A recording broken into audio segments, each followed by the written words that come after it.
Good afternoon, distinguished guests, colleagues, and friends. It is my tremendous honor to welcome you to the 2025 Dr. Stanley Ho Memorial Lecture.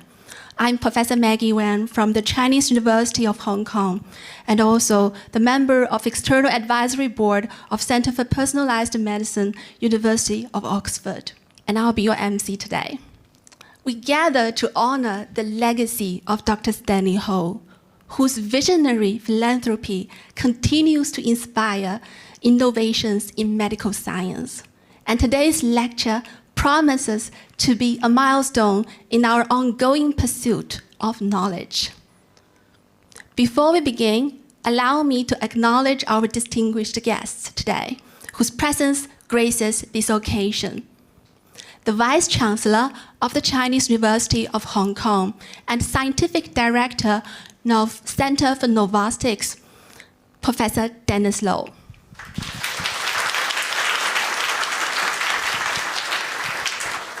Ms. Helen King, Principal of St. Anne's College, University of Oxford.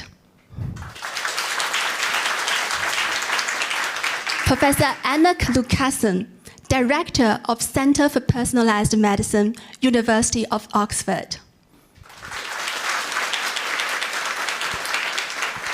Mr. Patrick Huynh, Chairman of Dr. Stanley Ho Medical Development Foundation. Mr. Ian Huynh, Vice Chairman of Dr. Stanley Ho Medical Development Foundation. And our distinguished lecturer today, Professor Sir Peter Donnelly. To all guests, colleagues, and friends, welcome. To commence today's program, I would like to first invite Professor Dennis Lo to deliver opening remarks. Professor Lo is pioneering the genomic research by liquid biopsy technology. Professor Lo, the podium is yours.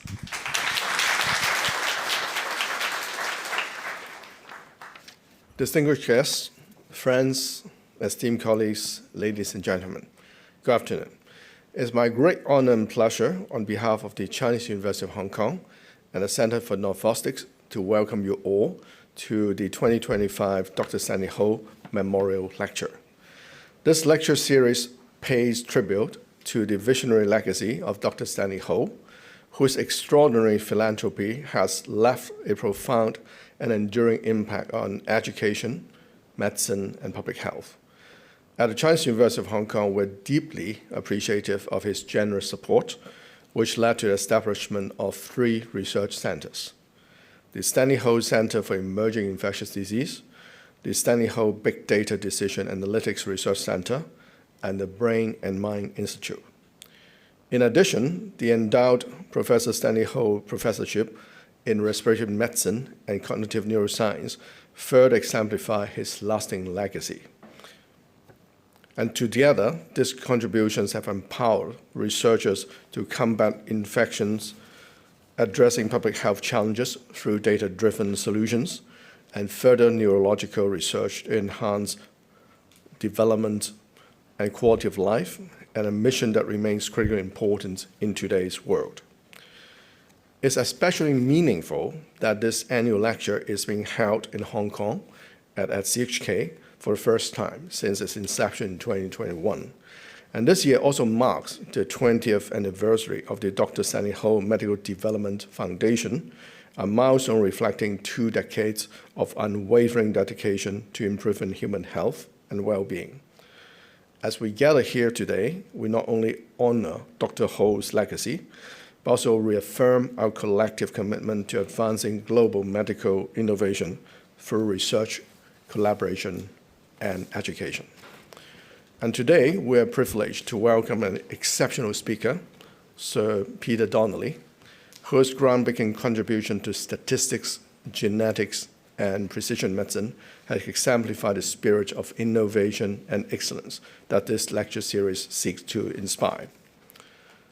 I myself also work in the area of genetic diagnostics, and I'm certainly a fan of Sir Peter's exceptional work. Also, I'd like to take this opportunity to express my heartfelt gratitude to Mr. Patrick Huhn for his stewardship of the Dr. Stanley Ho Medical Development Foundation and for his support to CHK over the years.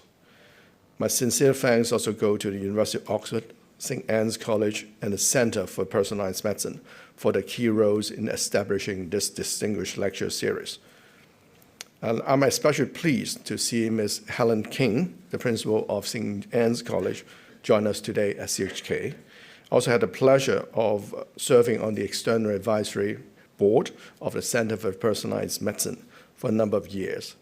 I'm very happy to see that the current director of the center, Professor Annika Lucassen, is also here. Actually, Annika and I had collaborated probably 2 or 3 decades ago, right, in the area of diabetic genetics. So I really treasure this opportunity to catch up with you. So may today's lecture inspire all of us as we continue to work together towards a healthier and brighter future. So thank you.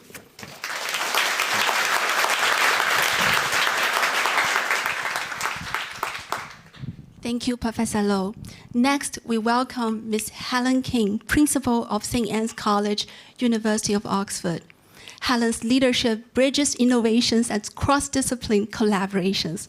Helen, please share with us.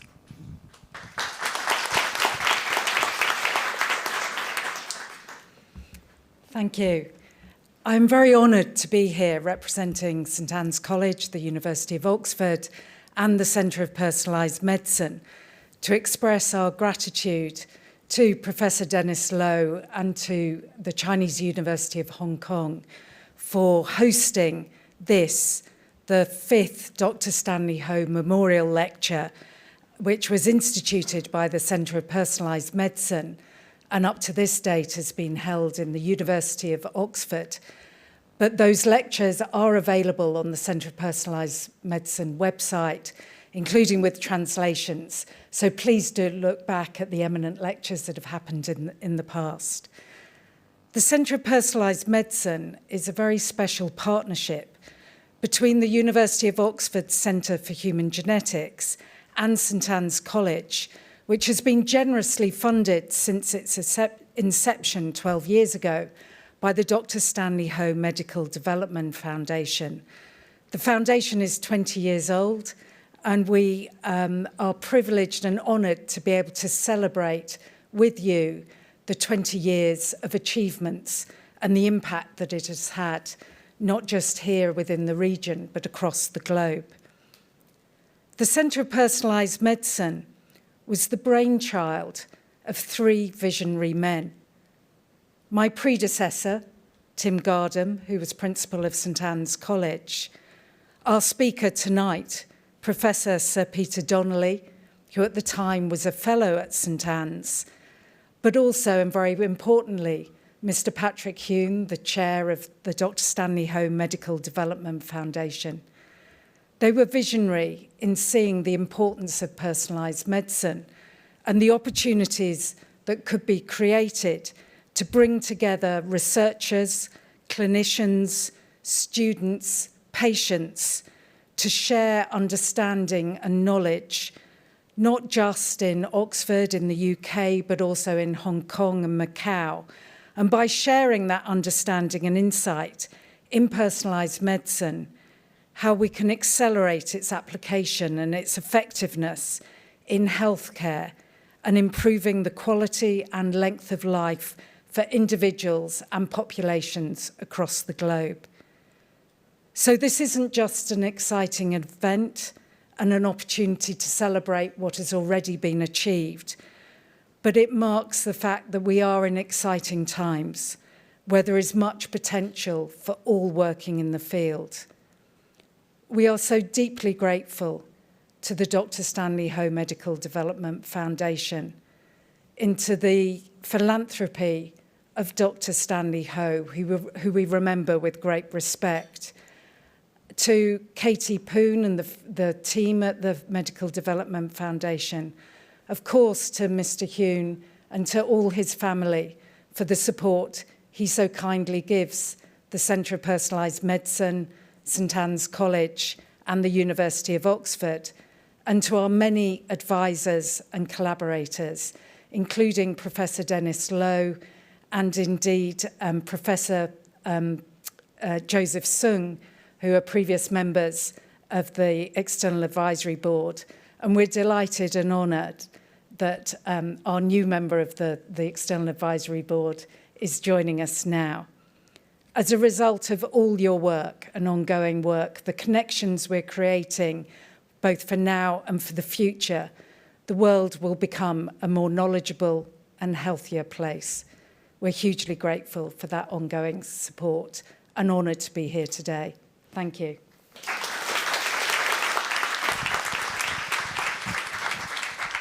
Thank you, Helen, for highlighting the power of collaborations across all disciplines.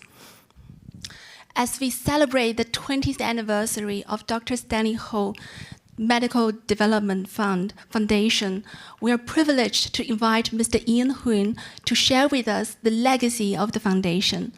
Mr. Huynh will also introduce our distinguished lecturer today. Mr. Huynh, the stage is yours.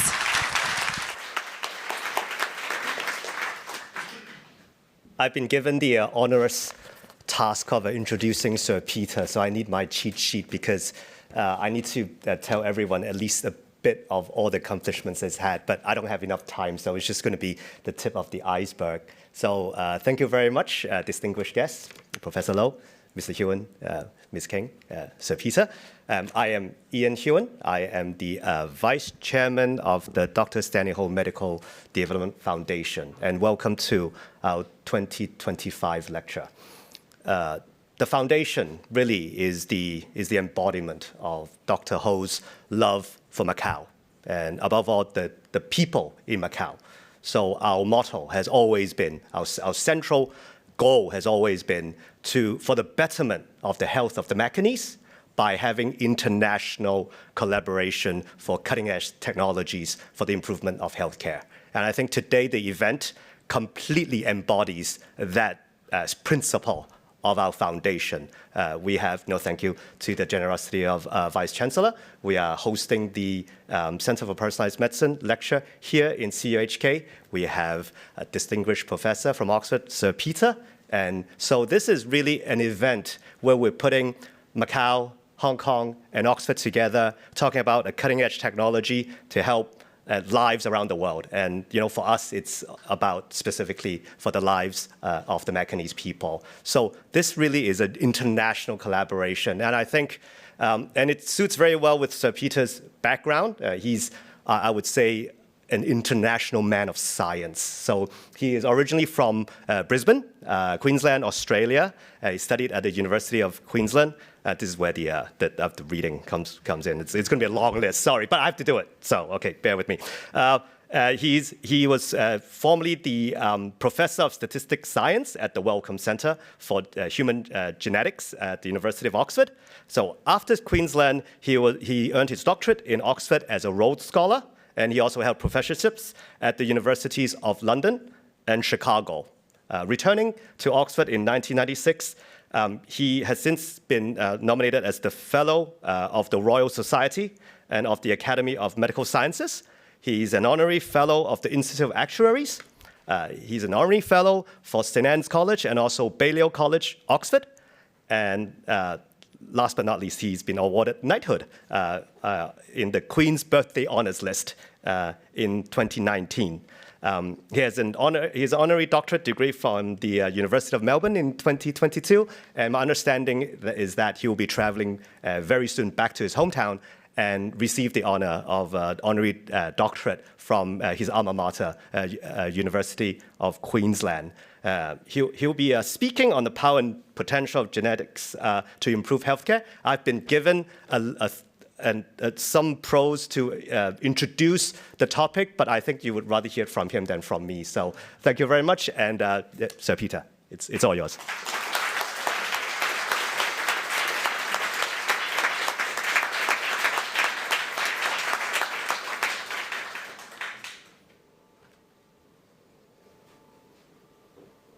It's a great honor and a great privilege to be asked to give the Dr. Stanley Ho Memorial Lecture.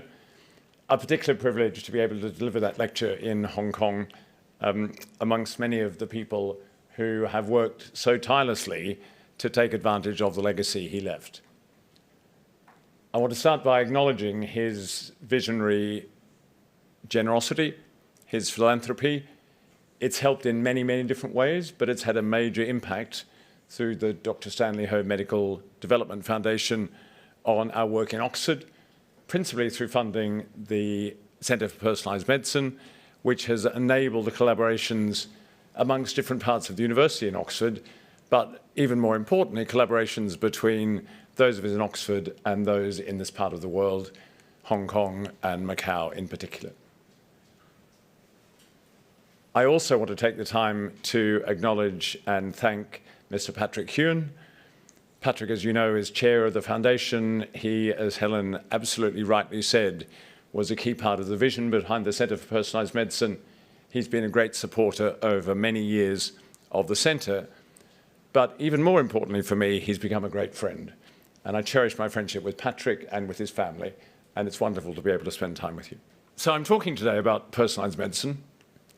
Personalised medicine is a subject many of us have been going on about for about 20 or 25 years. It was always just about to happen. I think many of those expectations were too enthusiastic and ahead of their time. I think we now have personalised medicine in some cancer treatments, not least through the technology that Professor Lowe has pioneered and is absolutely world-changing. But across many diseases, we are no closer to personalised medicine now in clinical practice than we were 20 or 25 years ago. But that will change, and I want to tell you the story that has led us to this and some of the technology that is changing it. Until a few years ago, if I had the entire DNA sequence of someone who is healthy and 40 years old, I would have learned something medically actionable in about 1 or 2% of cases. And the reason for that is that historically, genetics has played into clinical medicine through looking at conditions due to single changes in our DNA, so-called mutations, that have usually severe consequences. So if you think of conditions like cystic fibrosis or Huntington's disease or muscular dystrophy, they're examples where genetics, a single change, has a big impact. Thankfully, those conditions are fairly rare, although they're very serious for those who have them. Not only are they individually rare, they're actually quite rare collectively. Furthermore, many of them have their impact early in someone's life. So if you get to age 40 and you haven't had any of the phenotypes or the consequence of these conditions, there's probably not much left to find of that kind in your DNA, which is why we only have the 1 or 2% where knowing the DNA sequence would have been helpful. That has now changed entirely. Now, if I have the DNA information from a healthy 40-year-old, I learn something medically actionable in about 70% of cases. And that change from 1% to 70% is because we can now measure the genetic component of risk for all of the common diseases. Diseases like heart disease, stroke, diabetes, breast cancer, prostate cancer, and many of the other common cancers. I'll say a little bit more about how we do that, but that's the change to all the common diseases that has made a big difference. Yesterday in the UK, the Prime Minister, Sir Keir Starmer, announced the government's 10-year plan for our National Health Service. A key part of that plan was moving from sickness to prevention, to enable the NHS, and it's true of many other health systems, to become sustainable by putting more effort into preventing disease than waiting till people get sick and treating them. Absolutely central to that 10-year plan was the idea of using genetics and genomics to understand risk for individuals. And that's what my story will be about. I'll tell you what has led us to this. I'll talk to you about some of the technology, where we are now, and what I think that can do in the future. As I said, for some diseases, genetics is the whole story. Single change means that someone will get sick. over the last 10 or 15 years, our ability to understand and learn about those genetic causes has grown substantially.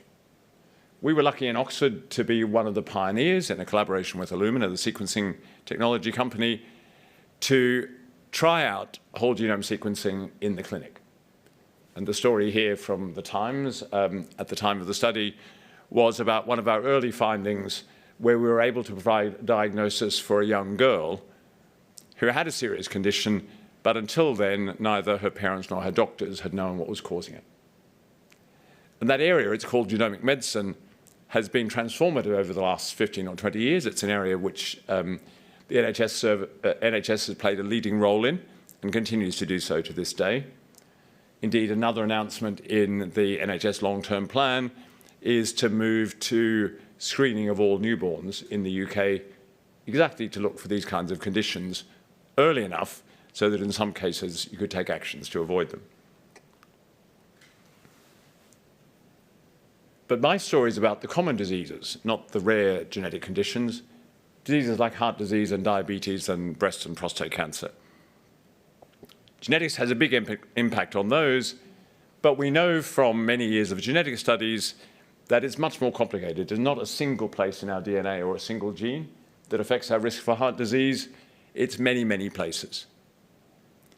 And we know that through a series of studies called genome-wide association studies. We started to be able to do these studies in about 2004 or 2005. Until that time, in spite of 20 years of research, we had maybe a handful of examples where we knew individual places in our DNA which affected someone's risk for one of the common diseases.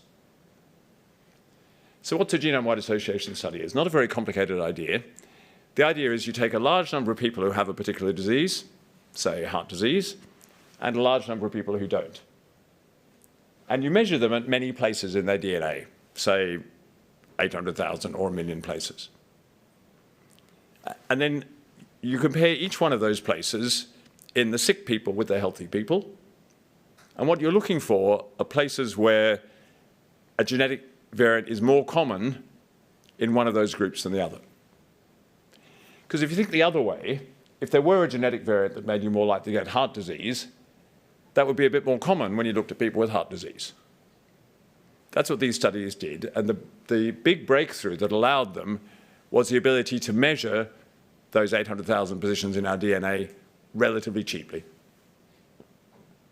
The figure on the right are the findings from one of the early studies. It's something called the Wellcome Trust Case Control Consortium, which I was privileged to lead. What's shown in the picture, although you can't see it, each row is a different disease, and there are dots for each of those 800,000 positions. Most of the dots are coloured either light blue or dark blue, in deference to the colours of Oxford and Boo, Cambridge. But those which stick up in green are regions where there's a very strong signal of a difference in frequency between the sick people and the healthy people, which point to a genetic variant which is associated with susceptibility to the disease. And as we started to do these studies, people started to chart their impact. I'll show you a lot of pictures like this. The long stripy things in the picture are ideograms of our chromosomes. We have 22 pairs of chromosomes, in which we get one from our father, one from our mother, and then women have two X chromosomes, males have a Y chromosome and an X chromosome, 23 chromosomes altogether.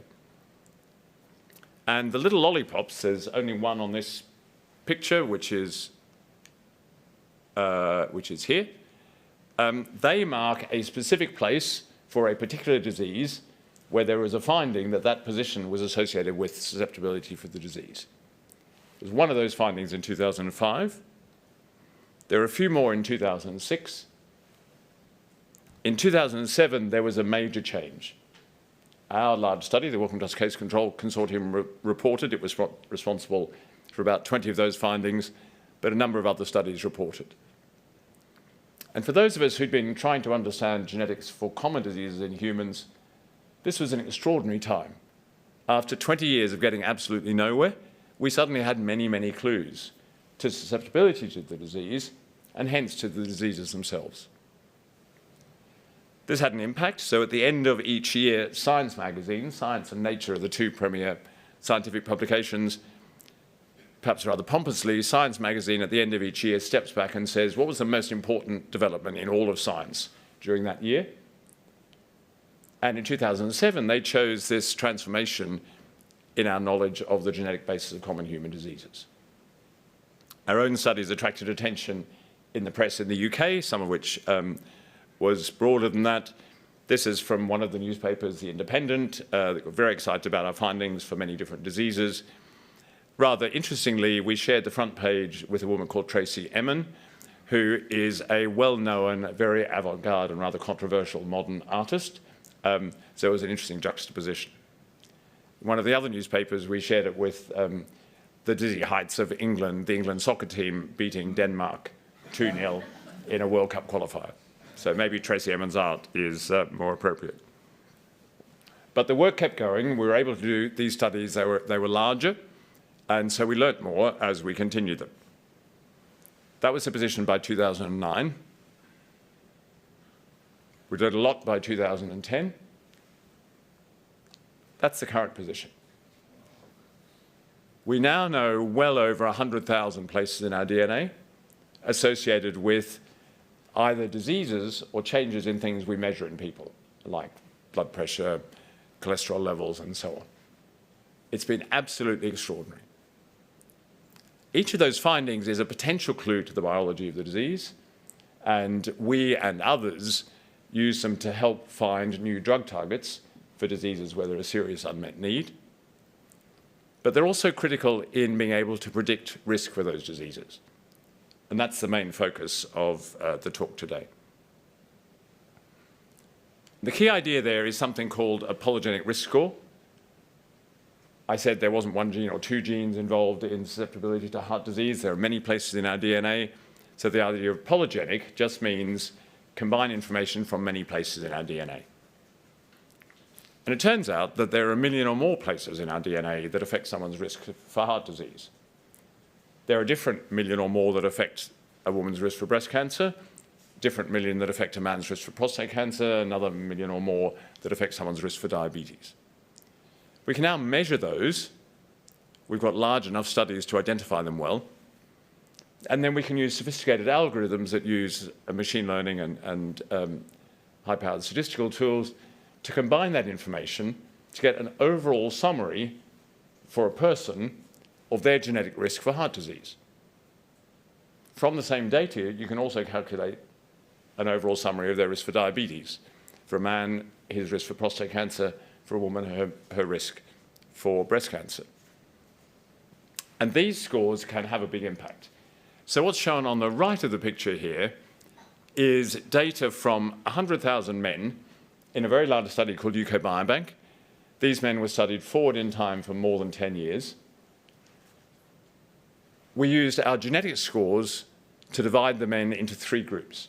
And for the statisticians amongst you, the genetic scores were trained on separate data. This is independent test data.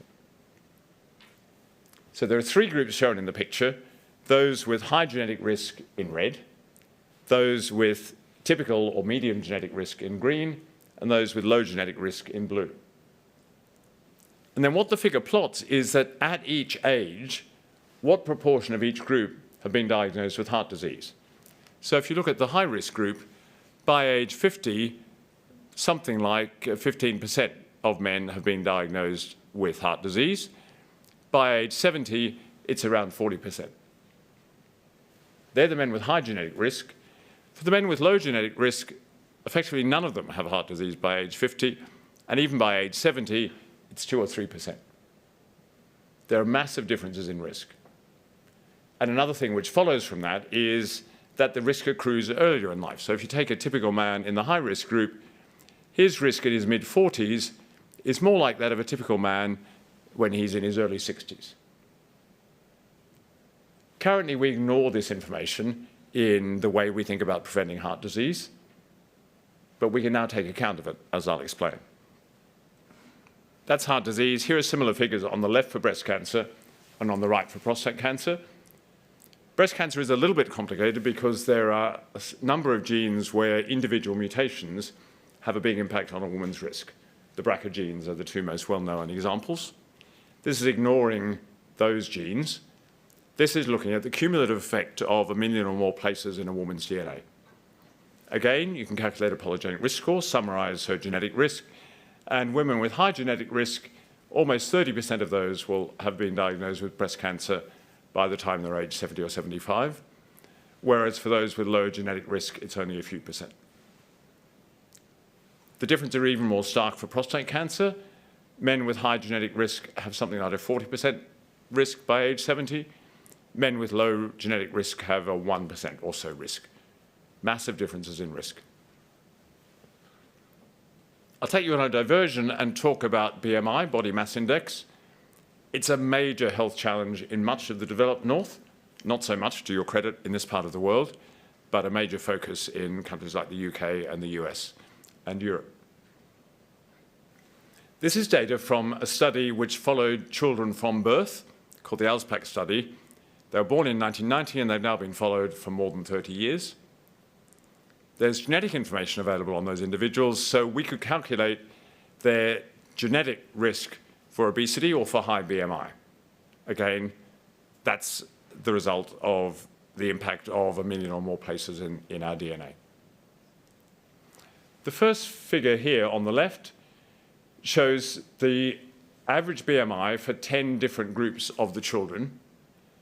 The left-hand point are those with the lowest genetic predisposition for BMI. The next is the next lowest 10%, and so on. And the right-hand point are the kids with the highest 10% of polygenic risk score for BMI. Even at 8 months old, which is what that picture shows, you can start to see a relationship between genetics and the BMI of the kids. By 3.5 years, it's more obvious. By 8 years old, it's really striking. And by 18, it's more obvious still. That's what we call cross-sectional data, looking at averages. The other thing you can do is to take an individual child and trace their BMI over time, and you get a curve. And then we can average those curves for people with high genetic risk. That's the red curve in the picture, low genetic risk, the blue curve, and typical genetic risk, the green curve. And again, what you see is those, consistent with the picture I've just shown you, those with high genetic risk have BMI which is higher, substantially higher than average, and increases so that by their early 20s, on average, those individuals have BMI above 30. And that's the definition, or one of the definitions, of obesity. In contrast, people with low genetic risk have BMI which remains at a healthy level throughout the range where they're measured.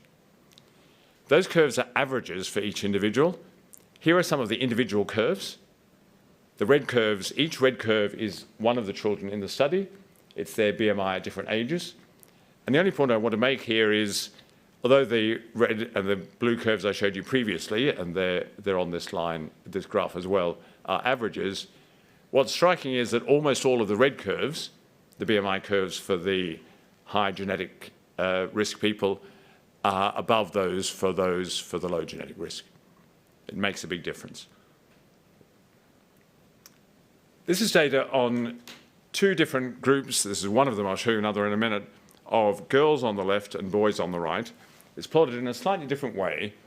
So what you see here is, for this group of girls, we show their actual BMI, or the average for the group, as you go from those with very helpful genetics on the left-hand side to unhelpful genetics on the right-hand side. And what you can see is, for that group, as you go from unhelpful to helpful genetics, BMI goes up by about 6 units from 12 to 18. There's now a different group shown on each figure, the pink curve. What's striking is that now, when you go from unhelpful to helpful genetics, BMI goes up by 8 or 9 units. So genetics has a much bigger impact in the pink group than the blue group. What's the difference between the 2 groups? The pink group are the kids with high calorie intake, and the blue group are those with low calorie intake. The same is true if you look at activity levels. Those with high activity levels show less of an impact of genetics on BMI. Those with low activity levels show more. This is in childhood. The same is true. Others have shown it, and we have shown it in UK Biobank in adulthood. So it's a sort of double whammy. If your lifestyle is unhelpful, then genetics has even more of an impact. On the other hand, changing your lifestyle, improving your calorie intake or your exercise regimes, reduces your BMI regardless of your genetics. I talked about childhood. This is adulthood in UK Biobank. Again, 3 groups of people, depending on how old they were when they joined UK Biobank: 40-year-olds, 50-year-olds, and 60-year-olds. Again, each point is 10% of the group. It's the average BMI of 10% of the group, with each point showing an increasing slice of polygenic risk. And what you can see in each of the age groups is those people in the top 10% are on average obese in middle age. I won't bore you with too many data points, but another one I quite like is the following. If you take people who have a healthy weight between age 25 and 35 and ask how likely are they to become obese later in life, those with unhelpful genetics are 10 times more likely to become obese than those with helpful genetics. We all know the advice to exercise each day, to walk as many steps as you can. 10,000 is a number that's often quoted. This is a really interesting study by colleagues in the US who had data following people through time where they measured their activity level, how many steps they took, they measured their BMI, and they knew their genetics. So as you might imagine, if your genetics is unhelpful, then over time your BMI will tend to go up. Other things being equal, if you exercise more, walk more steps, your BMI will tend to go down. So you can ask the question, how many steps do you need to walk a day to balance out your genetics and keep your BMI stable? That's what's shown on this curve. It says that if you're at the 20th percentile, so you've got very helpful genetics, not super helpful, but pretty helpful, you need to walk about 3,500 steps a day to keep your weight stable. If you have unhelpful genetics, you're at the 95th percentile, you need to walk 13,500 steps a day. So there's a difference of 10,000 steps a day people have to walk to keep their weight stable based on their genetics.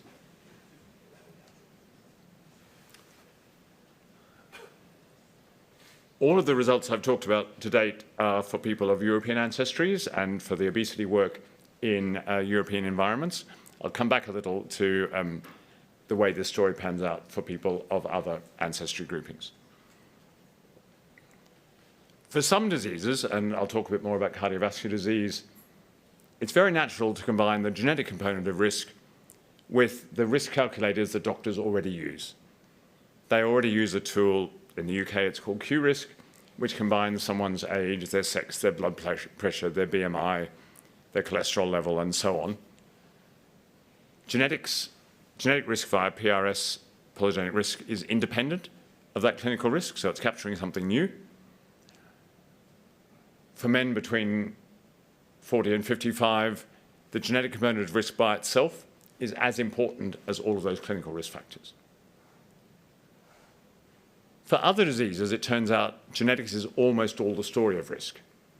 And the figure on the right of the slide is for breast cancer. There are a number of known risk factors for breast cancer. They're listed there. Each bar is a measure of how predictive that risk factor is by itself. So on a particular scale, the so-called area under the receiver operating curve, larger numbers mean more predictive. So a woman's BMI, whether she's used hormone replacement therapy, her age when she started her periods, her alcohol consumption, her age at menopause, the impact of things like BRCA mutations, parity is the number of children the woman's had, their height, and their family history. They are all important risk factors for breast cancer, but individually they don't contribute that much. And indeed, the third bar from the top is the combined impact of all of these risk factors. And on this scale, their impact is 0.59. if you just have the polygenic risk score by itself, it's much more predictive than all of the other risk factors combined. That's comparing the blue bar with the one below it.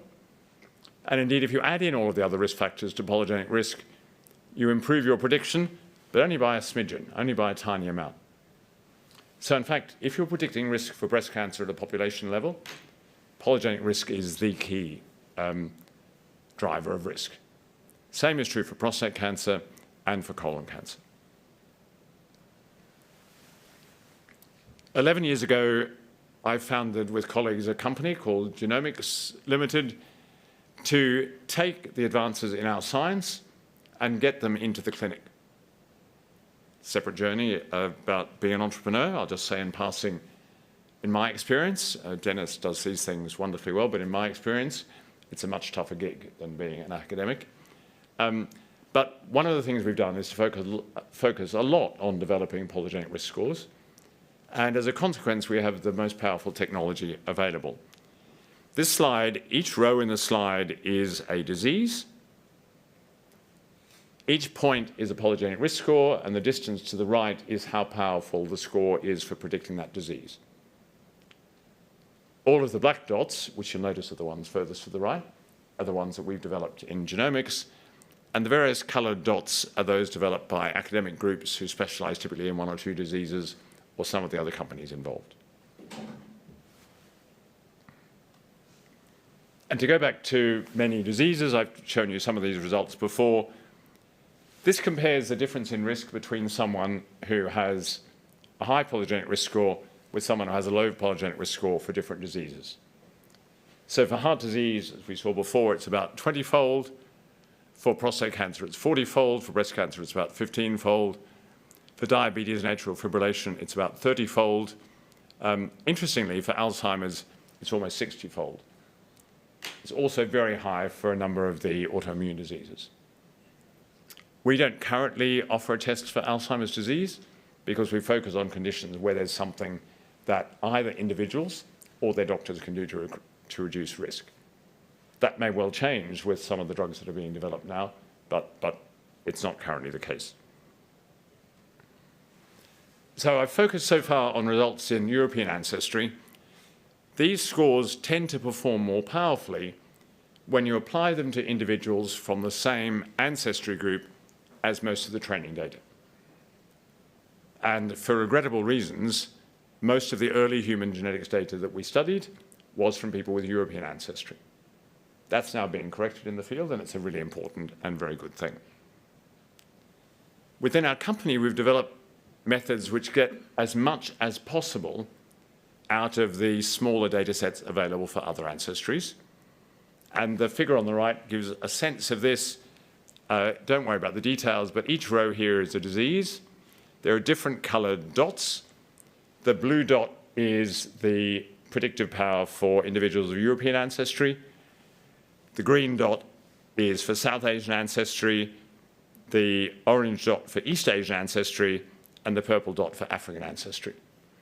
Now, in UK Biobank, which is where we assess this, we didn't have enough data to test performance for all ancestries for all diseases, which is why there are some dots for some but not other diseases. And the little encapsulated figure on the right summarizes it. It turns out that for people of East Asian or South Asian ancestry, performance is reduced by about 10% compared to European ancestry. It's substantially more for people of African ancestry, maybe 25 to 30%. That's something as a field we must address, and indeed we are. But I would make the point, and it's a really important point, that in all ancestries, these scores are clinically useful now. We should decrease the differences between ancestries, but they're still useful. And indeed, this slide shows some work we've done to do that in a collaboration with scientists in Taiwan. We were able to get additional training data, and this shows how it improved our scores. For each row where they're both there, if you compare so the purple dot is the performance after we'd also trained on the data from Taiwan. And remember, the green dot is what the performance was before we trained on Taiwan. So you can see the difference between the purple dot and the green dot in many cases. So the additional training data improved performance. And if you compare the purple dot with the black dot is performance in European ancestry individuals. For many diseases, they're now the same. For some, performance in East Asians is indeed slightly better. So that gap, which was about 10%, is now much smaller. And that's what we need to do more of as a field, and we're working very hard on finding those data sets to allow us to improve the methods. Okay, so I've talked about a technology which allows personalized assessment of risk for all the common diseases. You only need to do the genetic test once in your life to get the data from which we can calculate these polygenic risk scores for many, many diseases. And that genetic data doesn't change across your lifestyle. That's why you only need to get it once. Sorry, across your lifetime. That's why you only need to get it once. If we think about one disease, like heart disease, most of us won't be in the top 5% of the polygenic risk score. In fact, 5% of us will be in the top 5% of polygenic risk score. But actually, if you think of 10 or 20 diseases, for each of us, there'll be a few diseases where we are at high risk. At the moment, we have no idea what those diseases are. Neither do our doctors or our healthcare professionals. So one way of thinking about this as an individual is we're all going to be at high risk of a few diseases because of the randomness of our genetics. We can find out what they are, and then we can learn what we can do as individuals to reduce that risk and what our health systems can do to reduce the risk. And from a health system point of view, for all the diseases we look at, those systems run screening programs or prevention programs or treatment programs. They need to determine who gets into those programs, and they currently do that with very, very unsophisticated, rather clunky, I might say, measures of risk. So in the UK, all women are offered screening for breast cancer when they turn 50. It doesn't make sense to offer it to all women, because for women who are young enough, their risk of breast cancer is very small. You have to decide whom to offer the mammograms to, and 50 is just used currently as a surrogate for a certain level of risk. But you've seen the figure, there's massive variation between different women in their level of risk. Some women reach the level of risk of a typical 50-year-old when they're 40. At the moment, they're invisible to the system, and they potter through their 40s not being checked. That makes no sense. We should identify those women, and we should target our screening based on risk for individuals rather than just age. There are many other settings where health systems do the same thing. This allows them to do it better. We collaborated with the National Health Service in the UK to run a clinical trial. The clinical trial was about adding polygenic risk to the current clinical risk calculator used for cardiovascular disease, heart disease and stroke. The figure on the right is the data from all 832 participants in the trial. So Q-risk is the name of the clinical risk calculator. So the y-axis plots an individual's Q-risk score. So the x-axis plots an individual's Q-risk score, and the y-axis plots their score after we've added in genetics. As I said, for younger men, genetics is about half the risk. And there's a paper from the University of Leicester recently analysing real-world evidence that shows that when you add polygenic risk into Q-risk, you increase the sensitivity of Q-risk by about 50%. So it makes a big difference. One of the things we wanted to check, and it was the primary endpoint of the study, was whether this fitted in with standard GP, so primary care workflows. And it did. Next question is, how did the patients find it? People were worried about whether they get confused, whether they start worrying about their health. They loved it. 98.5% of them said they found it helpful. In about a quarter of cases, there was a clinically significant change in the patient's risk. And in 13% of cases, the GPs, the doctors, changed their management of the patients. Now, this is a relatively easy and straightforward use case because at the moment, at least in the UK, the doctor has a conversation with the patient that goes along the lines of the following. Well, Helen, for example, we've run an algorithm that combines your age, your sex, your blood pressure, your BMI, your cholesterol level, and so on.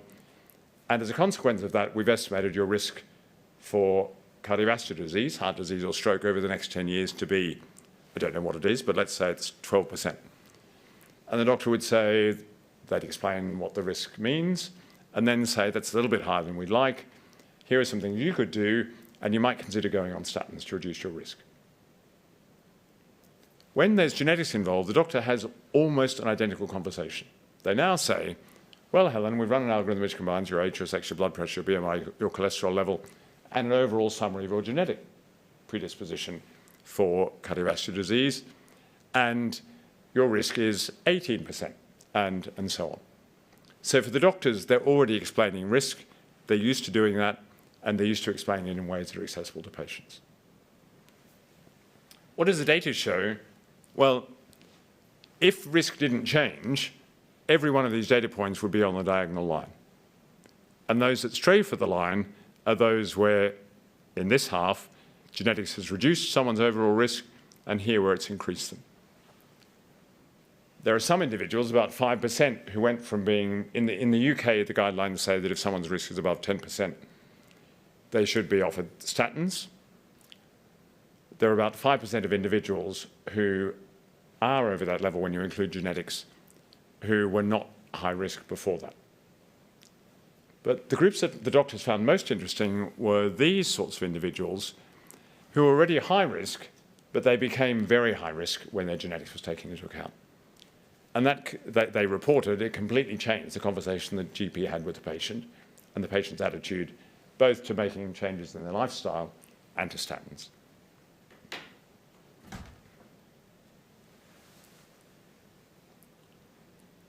In the case of cardiovascular disease, we have a very good method for reducing people's risk, statins, which reduce cholesterol.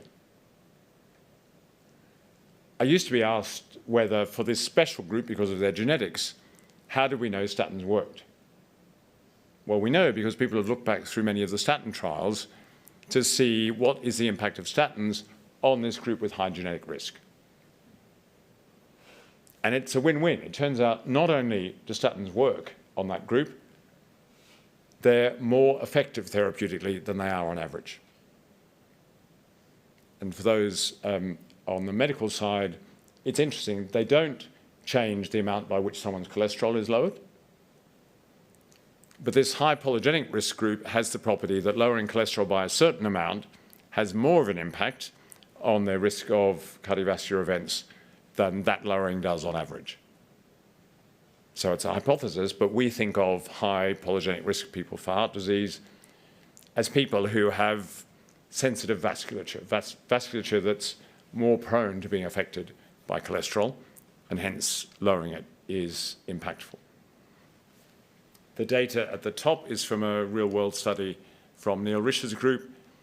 This is the reduction in numbers of events for people on statins, depending on whether they were low polygenic risk score, intermediate or high, and smaller numbers mean a higher reduction, so you can see the larger impact for the high polygenic risk score individuals.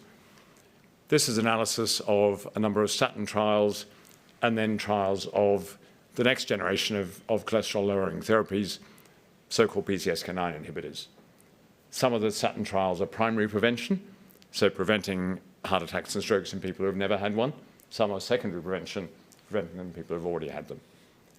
And what's shown is here the absolute risk reduction in people with low polygenic risk score and high polygenic risk score. And you can see a much larger absolute risk reduction. Medical statisticians often like talking about something called the number needed to treat. So the idea is, how many people do you have to treat with statins to prevent one event? And on average, that number is about 50. In the high polygenic risk group, the number needed to treat is 12. Two things that are, again, a technical point, there are two things that are happening there. They have higher absolute risk because they're more likely to have events, and the relative impact of statins is larger, and they both work in their favor. So we can identify a group of individuals who are at high risk. They're currently invisible to the system, and the statins are even more effective there than they are in the general population. We should just get going and start doing it.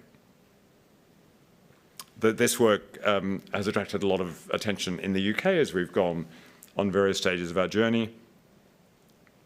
To give you a sense of impact, in the UK as a whole, for people aged between 40 and 69, there are 2 million individuals who are at high risk for heart disease or stroke who are currently invisible to the system. It's a lot of people. If we identified those and treated them with statins, we'd prevent over 40,000 acute events over the next 10 years. That's a big impact, and estimates of the cost saving to the NHS are about £150 million.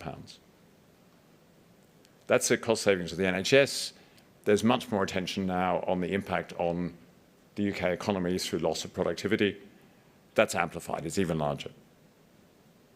For breast cancer, there are a large number of women in the UK who are at high risk or moderate risk, as defined by NICE, the clinical standards body, who should, according to the guidelines, be offered mammograms every year. They're currently invisible to the system. If we could detect them and give them the mammograms, each mammogram will be twice as likely to find a cancer. So from the health system's point of view, you're using your prevention tools more efficiently and more effectively. If you use this technology with bowel cancer screening, in order to determine, in the UK there's a two-stage process. There are at-home fecal tests, FIT tests, and people at a high enough level are then offered a colonoscopy. If you use polygenic risk scores in the right way, you would improve the detection rate of colonoscopies by over 20%. Osteoporosis, so bone fragility, typically more common in women, is another area where genetics is really important.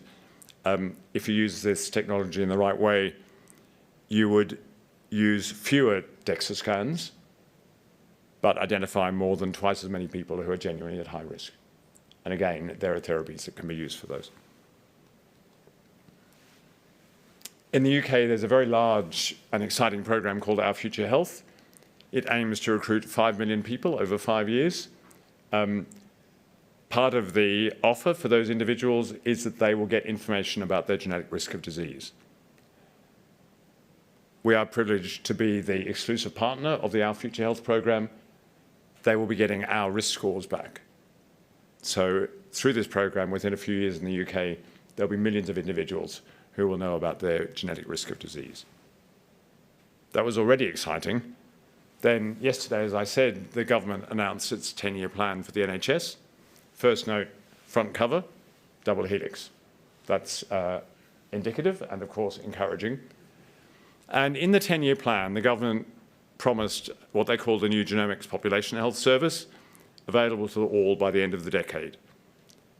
They were going to implement newborn genomic testing, but also population-based polygenic risk scoring in exactly the ways I've described it, starting with cardiovascular disease. So we have a fantastic opportunity in the UK to lead the world, as we have in a number of other areas of genomics, by implementing these technologies at scale to make a real difference. Another really positive thing about these technologies is they are in effect blind to health inequalities. Health inequalities are a major problem in many countries, certainly in the UK. But if you can get genetic risk for the individuals in the communities that aren't currently well served by the health system, we have the possibility of getting the right tools and the right care to them at the right time. In the UK, we have a product called Health Insights, which is MHRA registered and now available. It's offered by Bupa, which is a large private health insurer, by Spire Healthcare, who run the largest private hospital network in the UK, as part of health checks they offer to individuals, and a number of private clinics, one of which is called WellLife. The current UK test provides reports to doctors, just like in the trial I described, for cardiovascular disease and diabetes. The doctors get an integrated risk score, where the genetic component of risk is combined with their clinical risk tools to get a more powerful sense of risk for their patients. For breast cancer for women and for prostate cancer for men, they learn about lifetime risk. And again, certainly in the case of Bupa, they can direct screening resources in the right way. It's great. Well, it's great for us as a company. It's one of the things we're very keen on is getting these tests and results into the hands of as many people as possible. This can power a whole new wave of prevention, and we wanted to do so. So it's great that it's being picked up by two, and we think by the end of the year by most of the private providers in the UK. But it's really critical in the UK that the NHS doesn't fall too far behind. We also have a test available in the US for a different number of diseases. It's physician ordered, so CLIA certified. It provides reports directly to individuals and to healthcare providers. That's already been offered to large numbers of people in the US and is now recommended by many of the leading healthcare systems, Cleveland Clinic and Stanford among them. So I focused on prevention, and that was indeed the story I wanted to tell about how we can finally use genetics and sophisticated algorithms to really personalize medicine, to help people understand their risks. But that'll just be the first wave of genetics in healthcare. There are others in terms of liquid biopsy that Professor Lowe and his colleagues have pioneered and have already had a massive impact. But there are other changes that will happen in the next 5 or 10 years as we start to have the genetic information available. I've already explained that an individual's response to statins is affected by their polygenic risk score. That will be true for other medications. At the moment, when doctors are prescribing medication, they'll often have a choice. Some medications work for some patients and not others. We don't really know how to distinguish them in advance. Genetics will be a part of that story. When we get the right data, we'll be able to develop scores like these polygenic risk scores, which can guide clinicians in prescribing. They'll also be useful for clinical decision support when doctors have to make choices between radiotherapy and surgery for prostate cancer. At the moment, that's a fairly finely balanced choice, and I understand the answer you get depends on whether you ask a radiologist or a surgeon. But in time, we'll learn that genetics can be part of tipping that balance, and we'll be able to give the doctors that information.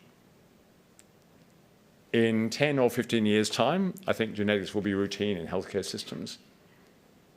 It'll be routine by then to use it in the ways I've described for prevention, but also by then for many other uses. As I said, some of us have been talking about personalised medicine for 20 years. We've had a centre in Oxford for much of that time. Personalised medicine is now ready for prime time, and it's very exciting. Thank you very much.